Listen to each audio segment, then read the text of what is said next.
Daming nagdudulong-dulungan sa pag-serve ng warrant of arrest from ICC, eto pakinggan nyo kayong mga nasa bangag admin, tangalista at mga anti-Duterte, para magkalaman naman ang utak nyo.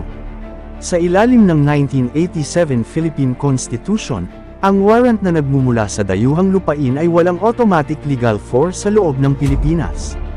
Bagamat hindi tahasang binanggit ng teksto ng konstitusyon ang eksaktong pariralang mga warrant mula sa dayuhang lupain, ang dokumento ay nagtatatag ng dalawang matibay na hangganan ng konstitusyon na eksaktong nagdidikta kung paano pinangangasiwaan ng Pilipinas ang mga ito katulad ng national sovereignty at ang Bill of Rights. Una, sovereignty and territorial jurisdiction. Sa ilalim ng Article 1 or pambansang teritoryo at Article 2, Section 7 or mga patakaran ng Estado, ang Pilipinas ay isang ganap na soberanya at malayang bansa. Ang pangunahing prinsipyo, ang isang dayuhang hukom o hukuman ay walang jurisdiction sa teritoryo ng Pilipinas. Hindi nila maaaring utusan ang pulisya ng Pilipinas, ang National Bureau of Investigation or NBI, o sinumang lokal na opisyal na sirain ang isang pinto, mang-agaw ng mga ari-arian, o arestuhin ang isang tao. Ang kumilos na parang ang isang dayuhang warrant ay automatikong may bisa ay isang direktang paglabag sa pambansang soberanya ng Pilipinas. Pangalawa, the Bill of Rights in Article 3, Section 2. Ang Bill of Rights ay nagbibigay ng mahigpit na proteksyon na kalasag para sa sinumang tao, mamamayang Pilipino man o dayuhan, na tumuntong sa lupa ng Pilipinas. Ayon sa Article 3, Section 2, ang karapatan ng mga tao na maging ligtas sa kanilang mga tao, mga bahay, mga papeles, at mga epekto laban sa hindi makatwirang mga paghahalughog at pagsamsam ng anumang uri at para sa anumang layunin ay hindi dapat labagin, at walang search warrant o warrant of arrest ang dapat maglabas maliban sa posibleng dahilan na personal na ipasya ng hukom. Upang ang isang warrant ay maging legal para sa pagpapatupad sa Pilipinas, dapat itong matugunan ng mga mahigpit na kinakailangan sa konstitusyon, dapat itong ilabas ng personal ng isang hukom ng Pilipinas. Ang hukom ng Pilipinas ay dapat na independenteng suriin at tukuyin ang posibleng dahilan sa ilalim ng panunumpa. Ang isang warrant na nilagdaan ng isang dayuhang hukom, isang internasyonal na tribunal, o isang entity tulad ng Interpol ay ganap na nabigo sa lokal na pamantayang konstitusyonal na ito ng mag-isa. How are foreign warrants actually handled?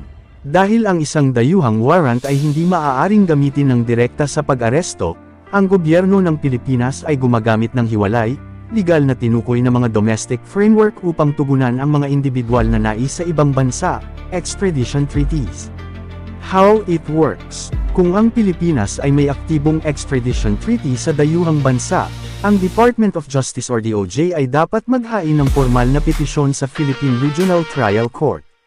Susuriin ng lokal na hukom ng Pilipinas ang kaso at, kung masiyahan, maglalabas ng domestic warrant of arrest.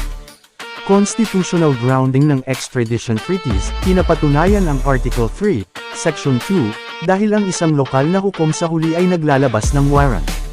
Immigration at deportation, how it works. Kung ang isang dayuhan ay isang fugitive from justice, ang Bureau of Immigration or BI ay maaaring mag-declare sa kanila bilang isang undesirable alien at kanselahin ang kanilang visa. Ang BI ay naglalabas ng sarili nitong mission order o deportation orders batay sa mga paglabag sa mga lokal na batas sa imigrasyon, hindi ang foreign warrant mismo.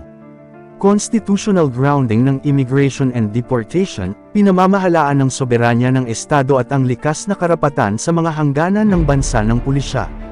Interpol notices, how it works. Ang Interpol na red notice ay tinatrato lamang bilang isang international alert o intelligence. Hindi ito warrant of arrest. Hindi maaaring arestuhin ng pulisya ng Pilipinas ang isang tao dahil lang sa mayroong red notice.